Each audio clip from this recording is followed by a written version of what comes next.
કેમ છે બાળકો? મજામાં? 13મું પ્રકરણ તૈયારી એકદમ સરસ ચાલે છે ને? આજે જો આપણે છેલ્લા લેક્ચરમાં જે સૂત્ર કરેલું છે એ જ સૂત્રના થોડા દાખલા લઈશું. જોજો, સ્વાધ્યાય 13.1 એનો 17મો દાખલો.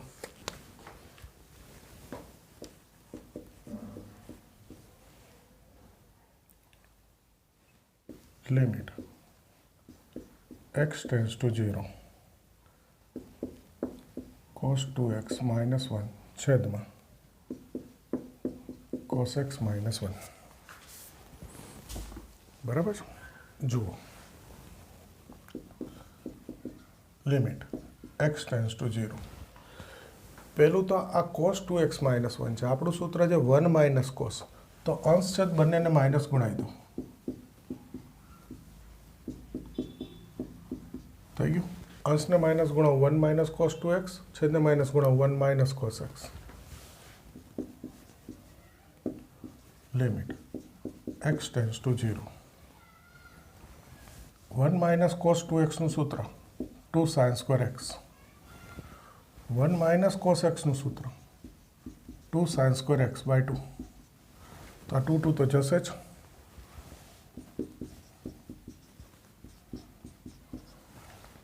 ગયા 2. હવે આપણે સૂત્ર જોઈતું હોય સાઇન સ્ક્વેર એક્સ હોય તો છેદમાં શેની જરૂર પડે સૂત્ર માટે? એક્સ સ્ક્વેરની. આ જ જોઈએ અને આ ઘાત જોઈએ, એટલે એક્સની 2 ઘાત એક્સ સ્ક્વેર જોઈએ.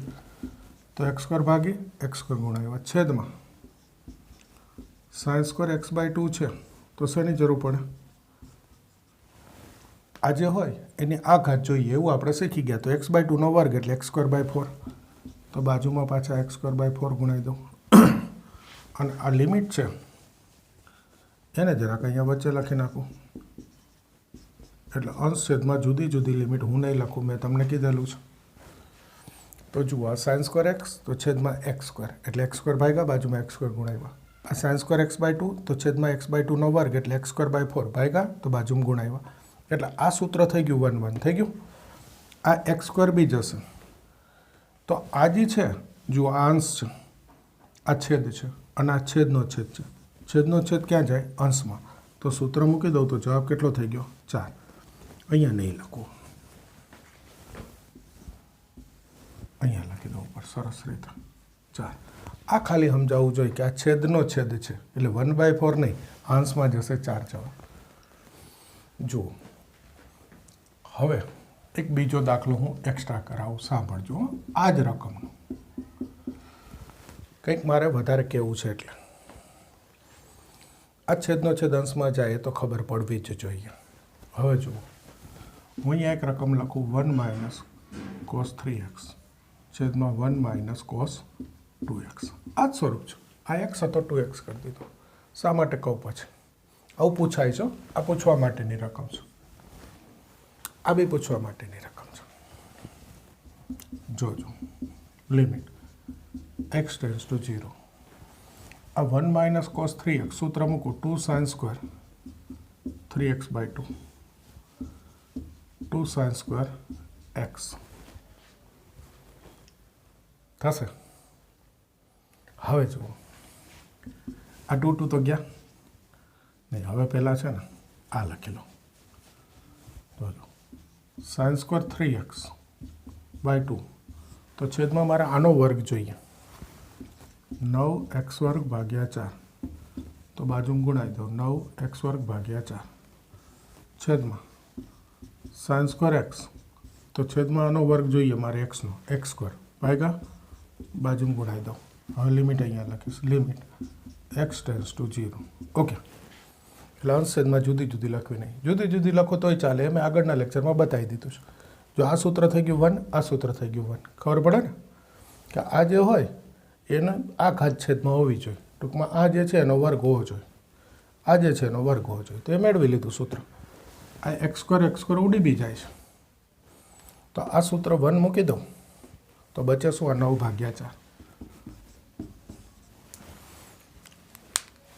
હવે સાંભળજો, અહીંયાથી એક MCQ માટેનું વ્યાપક સૂત્ર આપું છું. જોજો, આ MCQ માટે ચાલે. રીત દર્શાવવાની હોય તો નહીં હો ભાઈ, ખાસ કહું છું MCQ હોય તો. બહુ વખત પૂછાયેલું છે આ એટલે.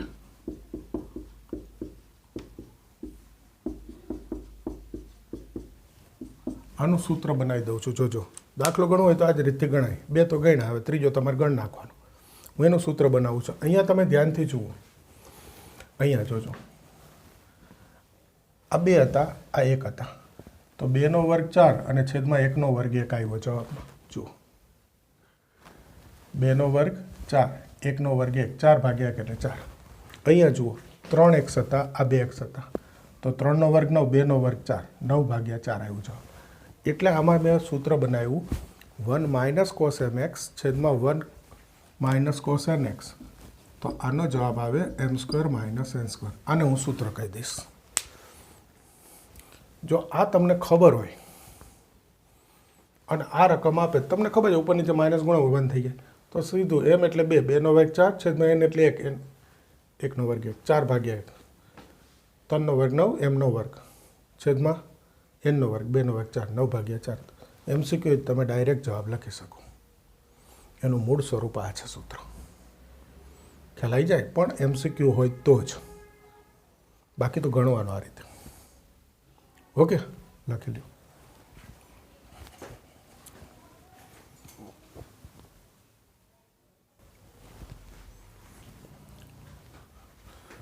હવે જુઓ 22મો દાખલો. આ પણ એક પૂછવા લાયક રકમ પેપરમાં.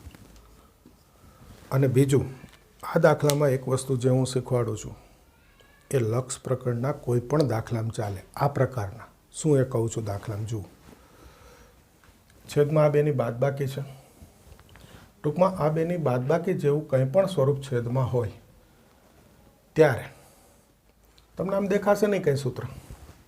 તમારે શું કરવાનું, આ જે બાદબાકી હોય ને, જે કંઈ પણ હોય એના બરાબર વાય ધાર લેવાનું, કશું વિચારવાનું નહીં.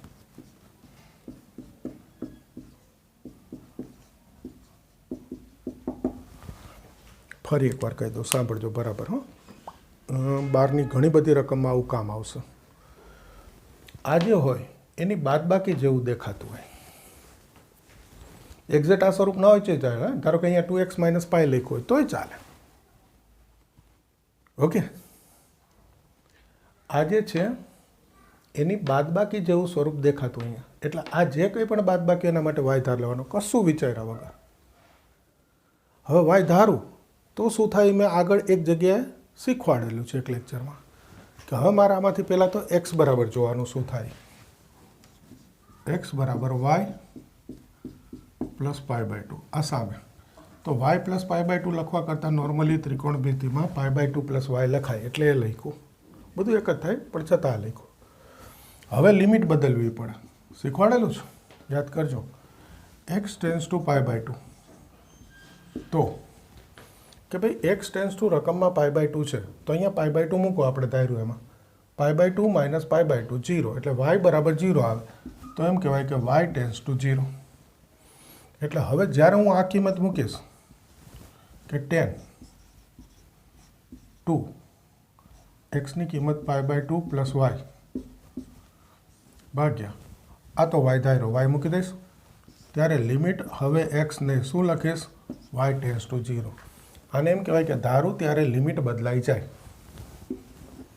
ઓકે, હવે શું થાય તો કે આ બે અંદર ગુણાવો, limit y tends to 0 tan. આ બે ગુણાવો તો 2 ભેગ્યા પાય પ્લસ 2y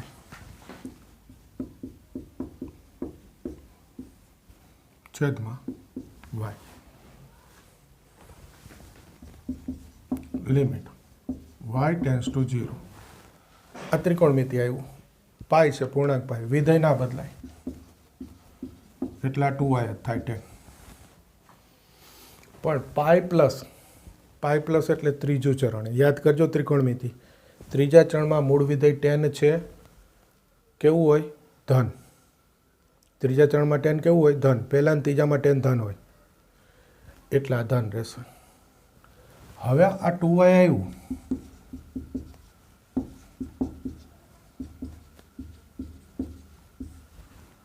તો છેદમાં શું જોઈએ, 2y.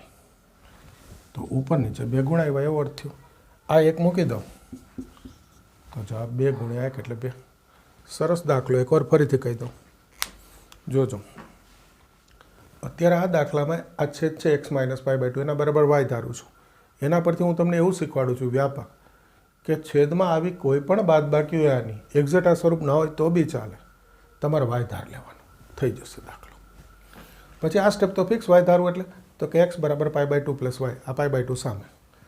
હવે લિમિટ બદલવાની કે x tends to pi by 2, તો અહીંયા પાઈ બાય 2 મૂકો. Pi by 2 minus pi by 2 0, એનો અર્થ y ટેન્સ ટુ 0. એટલે લિમિટ બદલાઈને y ટેન્સ ટુ 0 અને x ની કિંમત પાઈ બાય 2 પ્લસ y અને આ x માઇનસ પાઈ બાય 2 એટલે y મૂકી દીધો. હવે તો આ 2 ગુણાવું એટલે તમને ખ્યાલ આવે પાઈ પ્લસ 2y, એ તો આવડે જ પછી તો આવડે ને. જો આવો એક બીજો દાખલો હું બતાવું, જોજો એક્સ્ટ્રાનો. Limit x tends to pi by 2 cos x ભાગ્યા પાઈ બાય 2 માઇનસ x લખવા કરતાં હું શું લખું ત્યાં 2 પાઈ માઇનસ x લખું, કંઈક જુદું દેખાય તમને. ઓકે, જોજો ભૂલ હશે તો રકમમાં આવી જશો. જુઓ, આ 2 પાઈ માઇનસ x બરાબર y ધારો. ધારો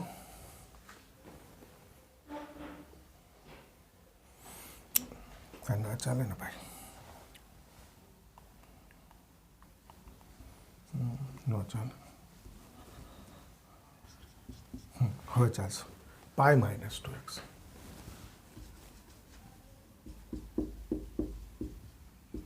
રકમમાં એક્ઝેક્ટ આની બાદબાકી આપી શકાય પાઈ બાય 2 માઇનસ એક્સ, પણ મારે એક્ઝેક્ટ નહોતી આપી એટલે મેં પાઈ માઇનસ 2x કીધું. તમને એક વ્યાપક વસ્તુ શીખવાડી દઉં એક દાખલો લઈને. આના બરાબર y બાદબાકી આવી, તો હવે આમાંથી x બરાબર શું થાય જુઓ, પાઈ માઇનસ y 2x. તો x બરાબર x બરાબર pi by 2 minus y by 2, બે છેદમાં લઈ લીધા. હવે limit x tends to pi by 2 તો y tends to 0. x tends to pi by 2 અહીંયા મૂકો પાઈ બાય 2, બે બે ગયા એટલે પાઈ માઇનસ પાઈ 0, y બરાબર 0 એટલે કહેવાય y ટેન્સ ટુ 0. હવે આ લિમિટ મૂકી દઉં, જોજો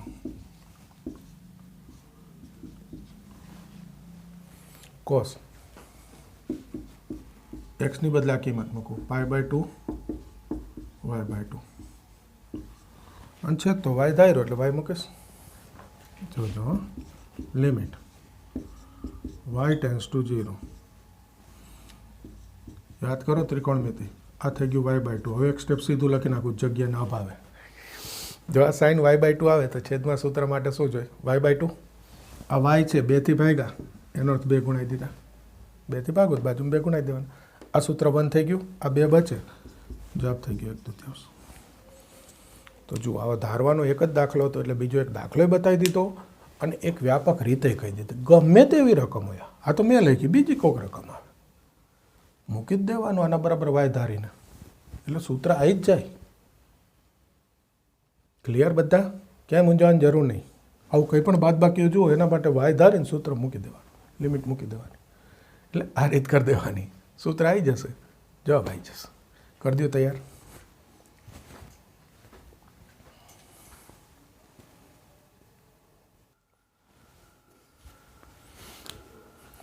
હજુ ફરી એક એક્સ્ટ્રા દાખલો લઉં છું. આ પ્રકારના દાખલા ટેક્સ્ટબુકમાં પૂરા થઈ ગયા. હજુ એક દાખલો લઉં છું, જોજો સરસ રકમ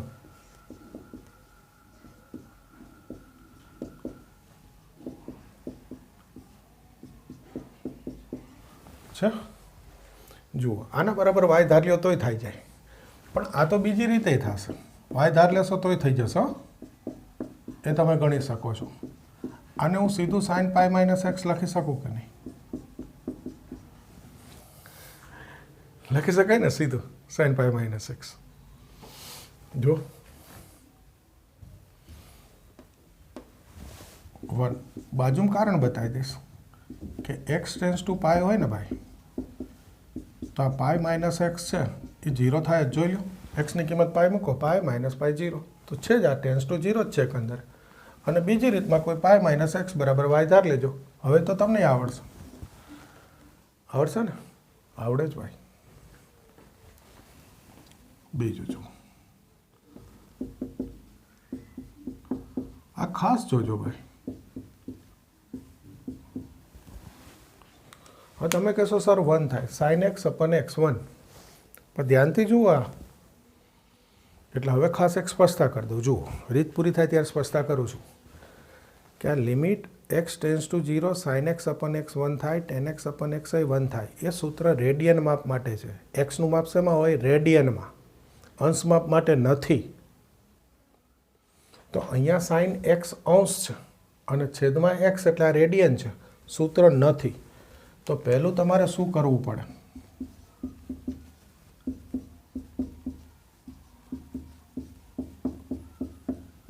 આને રેડિયનમાં ફેરવવું પડે. હવે એ તો આવડે છે ને ત્રિકોણમિતિમાંથી. પાય અપન 180 ગુણાવી દીધા એટલે રેડિયન થઈ ગયું. હવે જુઓ સૂત્ર જોઈતું હોય તો આ જે છે છેદમાં હોવું જોઈએ. એક્સ 0 મૂકવું એટલે 0 તો છે, તો છેદમાં મારે હોવું જોઈએ પાય એક્સ ભાગ્યા 180. એનો છેદને મેં પાય અપન 180 ગુણાવ્યા, તો અંશ નહીં ગુણાવી દો પાય અપન 180. હવે આ સૂત્ર બંધ થાય તો જવાબ થઈ ગયો પાય અપન 180. હવે અહીંયા મેં સાઇન લખ્યું,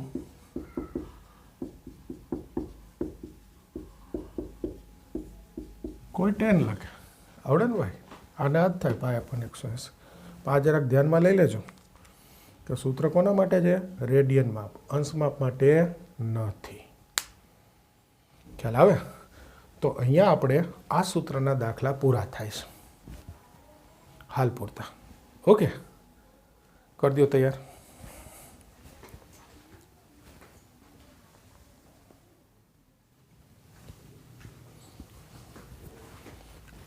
જુઓ ઘણા બધા દાખલા કરાવી દીધા આ પ્રકરણના લક્ષ શબ્દના.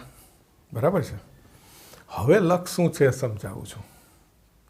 ધ્યાનથી સમજજો બધા કે લક્ષનો અર્થ શું છે. સાંભળજો. પહેલું આવે વિધેયનું ડાબી બાજુનું લક્ષ. પહેલો શબ્દ કયો આવે? વિધેયનું ડાબી બાજુનું લક્ષ. ટૂંકમાં ડાબી બાજુનું લક્ષ. એને દર્શાવવા માટે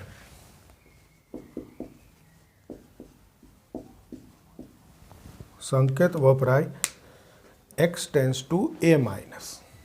limit x tends to a minus. Minus a નથી હો ભાઈ, જરાક ધ્યાનથી સમજજો. એ પછી માઇનસ, આગળ માઇનસ નથી તો માઇનસ એ કહેવાય. આ બાજુ માઇનસ. આને બોલાય limit x tends to a minus. આ ડાબી બાજુનું લક્ષ. આનો અર્થ શું થાય? X tends to a minus એનો અર્થ થાય કે એક્સની કિંમત એ કરતાં નાની છે. શું અર્થ થાય? એક્સની કિંમત એ કરતાં નાની છે, ઓછી છે એ કરતાં. હવે ઓછી એટલે કેટલી ઓછી?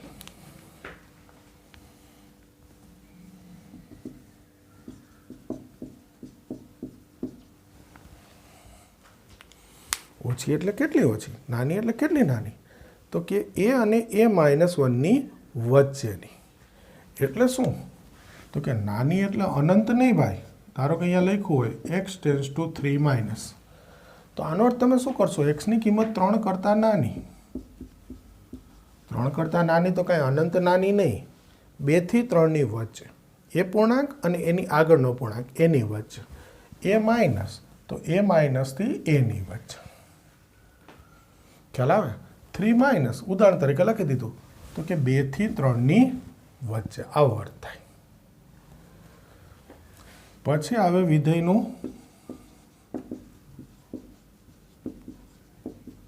જમણી બાજુનું લક્ષ.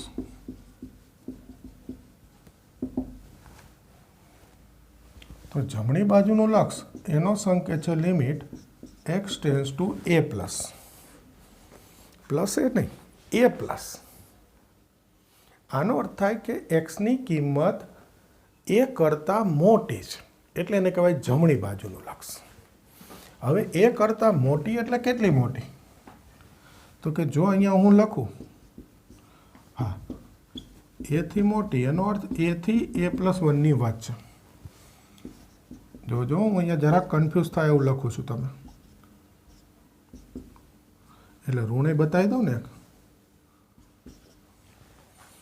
-2 પ્લસ એક્સની કિંમત -2થી મોટી છે એવો અર્થ થાય. -2થી મોટી એટલે -2 અને એના પછીનો પૂર્ણાંક એ અને એના પછીનો પૂર્ણાંક એની વચ્ચેની. તો -2થી મોટી એનો અર્થ -2 અને -1ની વચ્ચે. -2થી મોટા એટલે -1 થાય, -3 નહીં. બોલો, ખ્યાલ આવે છે? આ કહેવાય વિધેયનું ડાબી બાજુનું લક્ષ, આ કહેવાય જમણી બાજુનું લક્ષ. હવે છેલ્લું, નામ શા માટે આવા આપ્યા? ડાબી બાજુનું લક્ષ, જમણી બાજુનું લક્ષ. શા માટે આવા નામ આપ્યા? તો કે તમે સંખ્યા રેખા જોઈ છે ને ભાઈ, બધાએ જોઈ છે. આ 0, 1, 2, 3. જુઓ અહીંયા મેં લખ્યું x ટેન્ડ્સ ટુ 2+, 2થી મોટી. આ બાજુ 2થી મોટી, તો સંખ્યા રેખા પર 2ની કઈ બાજુ કહેવાય? આ બાજુને આપણે શું બોલીએ? જમણી બાજુ બોલીએ કે નહીં? 2ની જમણી બાજુ. હવે ખોટું લખ્યું છું. 3 - 3થી નાની, તો એ ના બરાબર જ હતું. ઠીક, આ બરાબર હતું. અહીંયા મેં ખોટું લીધું છે. પહેલાં મેં તમને ડાબી બાજુનું લક્ષ બતાવ્યું કે એક્સની કિંમત 3થી નાની, તો કેટલી નાની? તો કે 3 અને એની આગળનો પૂર્ણાંક એટલે 2, 2થી 3ની વચ્ચે. એ અને એની આગળનો પૂર્ણાંક એટલે a-1. તો 3થી નાની એટલે આ બાજુ. 2 આ બાજુ આવ્યા ને, તો 2 છે એ 3ની કઈ બાજુ છે ભાઈ સંખ્યા રેખામાં? આ બાજુ એટલે કઈ બાજુ બોલીએ? ડાબી બાજુ. એટલે એને નામ આપ્યું વિધેયનું ડાબી બાજુનું લક્ષ. અહીંયા મેં ઉદાહરણ લીધું x ટેન્ડ્સ ટુ -2 પ્લસ એક્સની કિંમત -2થી મોટી એટલે આ બાજુ આવશે સંખ્યા રેખામાં. આ બાજુ એટલે જમણી બાજુ. એના પરથી નામ આપ્યા છે સંખ્યા રેખામાં. કઈ બાજુ આવે? તો કે ડાબી બાજુ એટલે ડાબી બાજુનું લક્ષ. કઈ બાજુ આવે? જમણી બાજુ, તો કે જમણી બાજુનું લક્ષ. હવે સેજ કન્ફ્યુઝન મેચ કર્યું એટલે એકવાર ફરીથી કહી દઉં.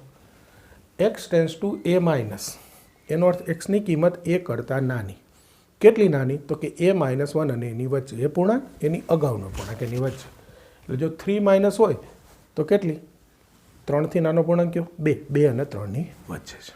એને કહેવાય ડાબી બાજુનું લક્ષ. ટૂંકમાં માઇનસ સંકેત ડાબી બાજુનો અર્થ બતાવે. વિધેયનું જમણી બાજુનું લક્ષ, તો એને દર્શાવે limit x tends two a+. ટૂંકમાં a+ છે એ જમણી બાજુનું લક્ષ બતાવે. પ્લસ એટલે પણ એથી મોટી એવો અર્થ. તો કેટલી મોટી? તો કે એ અને એના પછીનો પૂર્ણાંક એટલે a+1 એની વચ્ચે.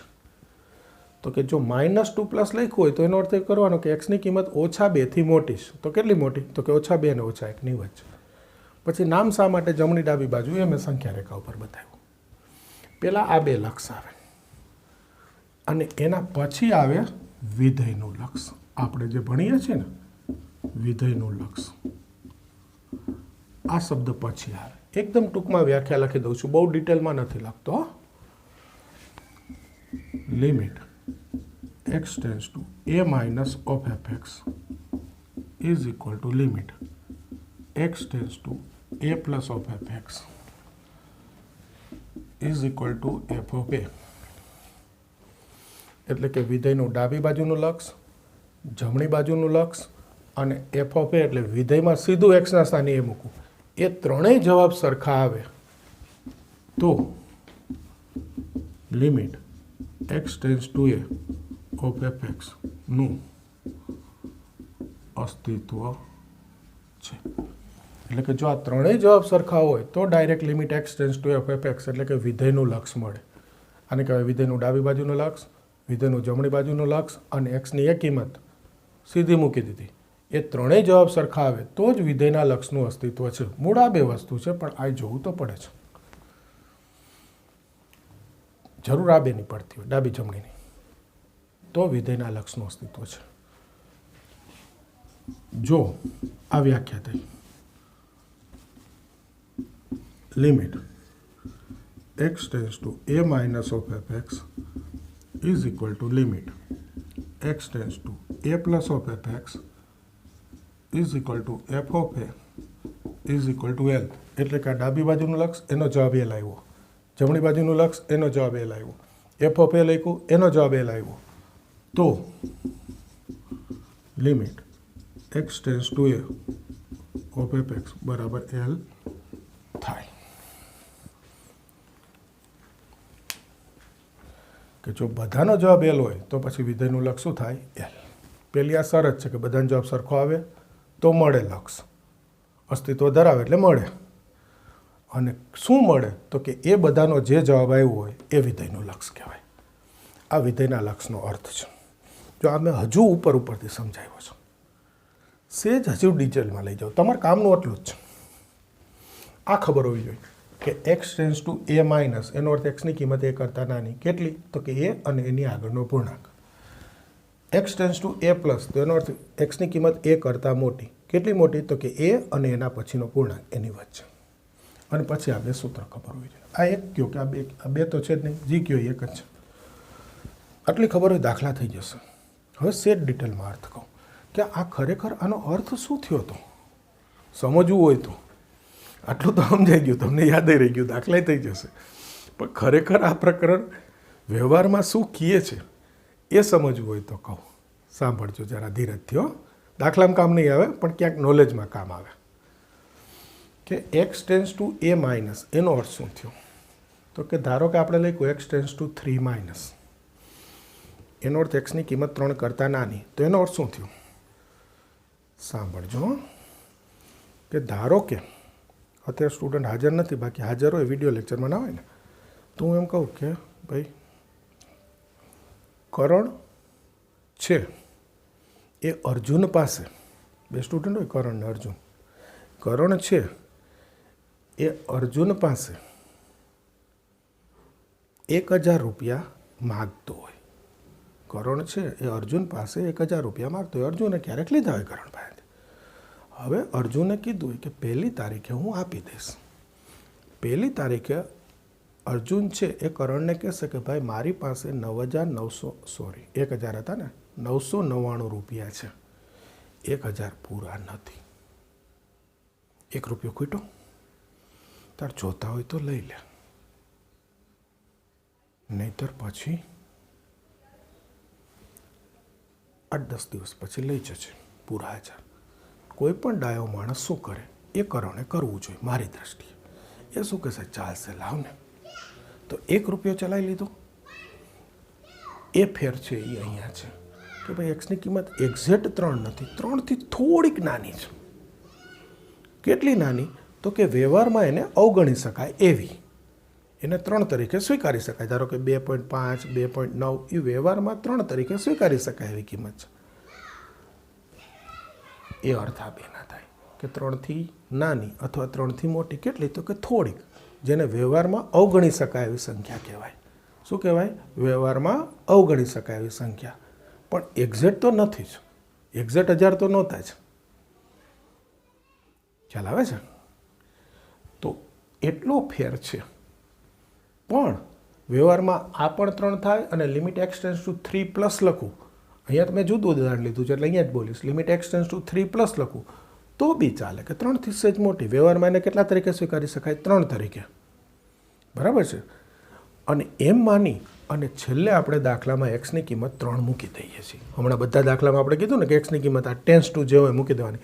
પણ ખરેખર આ પ્રકરણમાં ખાસ ધ્યાન રાખજો, આપણે લખીએ છીએ ને લિમિટ એક્સ ટેન્સ ટુ એ, એમાં આ પ્રકરણમાં એક નિયમ ફિક્સ છે કે એક્સ બરાબર એ નથી ભાઈ. ક્યારેય એક્સની કિંમત એ નથી. પણ થોડોક ફેરફાર હોય, એ ફેરફાર કેવો? વ્યવહારમાં અવગણી શકાય એવો. એમ સ્વીકારી અને એક્સની કિંમત એ મૂકી દઈએ છીએ. આપણે મૂકીએ છીએ તો એક્સની કિંમત એ જ ને, છતાંય શું કામ લિમિટ લખીએ છીએ? એનું કારણ આ છે કે ખરેખર એક્સની કિંમત એ નથી, પણ એનાથી સેજ મોટી કે સેજ નાની છે. વ્યવહારમાં એમ કહેવાય કે જેને અવગણી શકાય એવી સંખ્યા છે. પાછું આ અવગણી શકાય એવી સંખ્યા જુદી જુદી હોય. મેં તમને 1000 રૂપિયાનું ઉદાહરણ આપ્યું અને 999 કીધા તો 1 રૂપિયો અવગણી શકાય એવી સંખ્યા થઈ. તો આનો અર્થ એવો કરવાનો કે અવગણી શકાય એવી સંખ્યા હાવ નાની જ હોય? ના, એ સંદર્ભમાં વપરાય. ગણિત હંમેશા સંદર્ભમાં ચાલે. અત્યારે આ લક્ષ પ્રકરણમાં ખાસ ધારો કે આ જ કરણ છે અર્જુન પાસે 1 કરોડ રૂપિયા માગતો હોય. 1000ની બદલે કેટલું કરી દીધું મેં ઉદાહરણ? કરોડ. હવે અર્જુન એમ કહે પહેલી તારીખે 1 કરોડ છે, તો અર્જુન એમ કહે કે મારી પાસે 99,90,000 છે.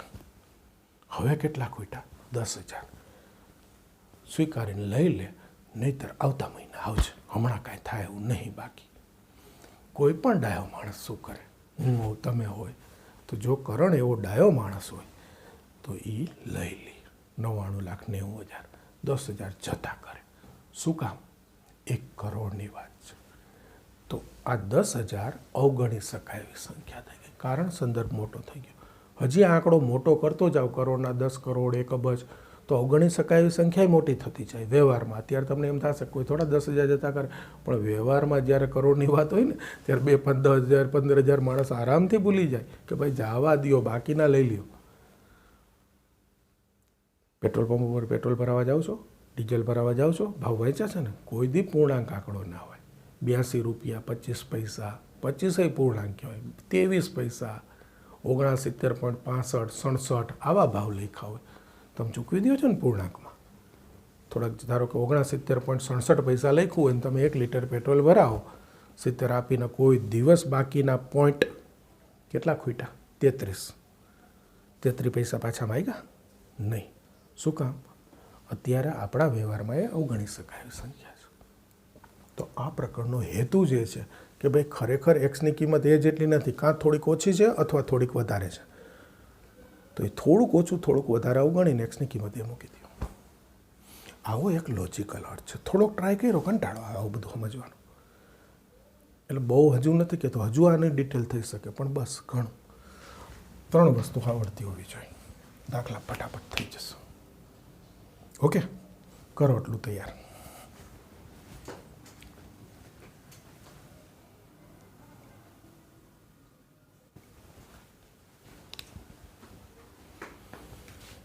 જુઓ, હજુ એક વસ્તુની આ ટોપિકમાં જરૂર પડે, અહીંયા લઈ લઉં છું.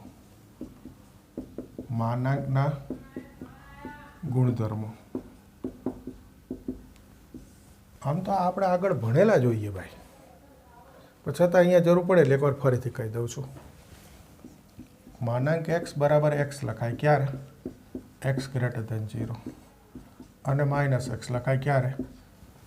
x લેસ દેન 0 હોય તો 0 લખાય, નથી લાગતો.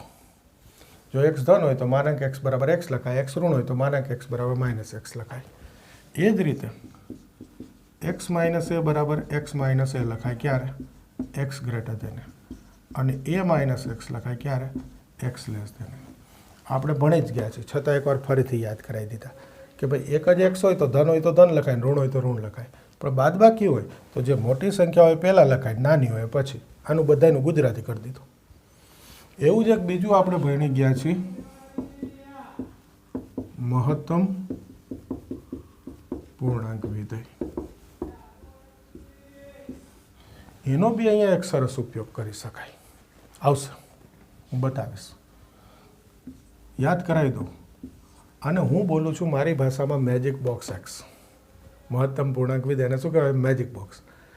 જે રીતે માનાંક છે ઋણનું ધન કરે, એ જ રીતે આ મેજિક બોક્સ છે એ કોઈ પણ અપૂર્ણાંક મૂકો તો એનું રૂપાંતર નાના પૂર્ણાંકમાં કરી દઈએ. શેમાં કરી દઈએ? નાના પૂર્ણાંકમાં. એનું ઉદાહરણ બતાવી દઉં.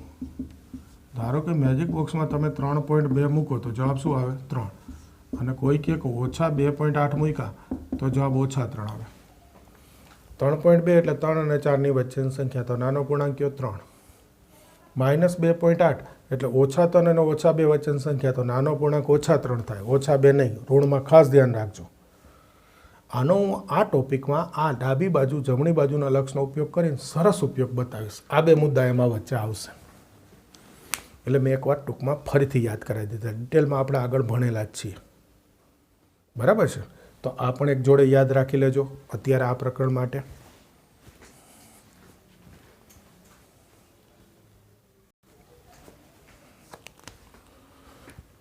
જુઓ, 13.1 એનો 27. એક સાવ નાનો દાખલો છે, લઈ લઉં છું અત્યારે. fx બરાબર આપેલું છે માનાંક x ઓછા 5 તો limit x tends two 5 of fx શોધવું છે। જુઓ જો limit x tends two 5 fx એટલે મૂકી દઉં માનાંક x માઇનસ 5।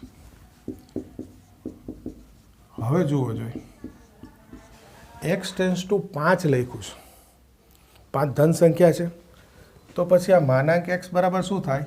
x થાય। આનો અર્થ થયો x ધન છે, તો પછી માનાંકનો ગુણધર્મ માનાંક x બરાબર x। હવે x ની જગ્યાએ 5 મૂકી દઉં તો જવાબ શું આવી ગયો? 0 થઈ ગયો જવાબ 0। એક બે પરચુરણ દાખલા છે એટલે એવો જ એક પરચુરણ છે 29। ખાલી નોર્મલી તો પૂછાતું નહીં હોતું કે પહેલું કીધું છે લિમિટ, હવે આમાં સીધું લખી નાખો જો x tends two a1 of fx શોધો। હવે fx શું આપ્યું છે જુઓ છો, આ fx આપ્યું છે x minus a1 x minus a2 dot x minus a। હવે જુઓ આ જે છે અહીંયા મૂકું તો a1 minus a1 a1 minus a2 a1 minus a। આ 0 થયું ભાઈ, તો ગુણાકારમાં ગમે તે હોય જવાબ શું થઈ ગયો? 0। અને આમાં જ એક બીજો પ્રશ્ન પૂછ્યો છે કે limit x tends two a of fx શોધો। તો આમાં તો શું થાય? Limit x tends two a x minus a1 x minus a2 x minus a આ fx। હવે આ એ મૂકી દઉં તો જવાબ a minus a1 a minus a2 a minus a। બીજું શું થાય? ટૂંકમાં બે ખાલી એક મસ્તા દાખલા હતા બુકમાં છે એટલે કરાવી દીધા। આપણે જે વિધેયનું લક્ષ કર્યો છેલ્લો ટોપિક, એના સરસ દાખલા છે નવા લેક્ચરથી ચાલુ કરશું। આજ તમે ખાલી સૂત્રો તૈયાર કરી દો એટલા, બરાબર છે? તો નવા લેક્ચરમાં મળીએ।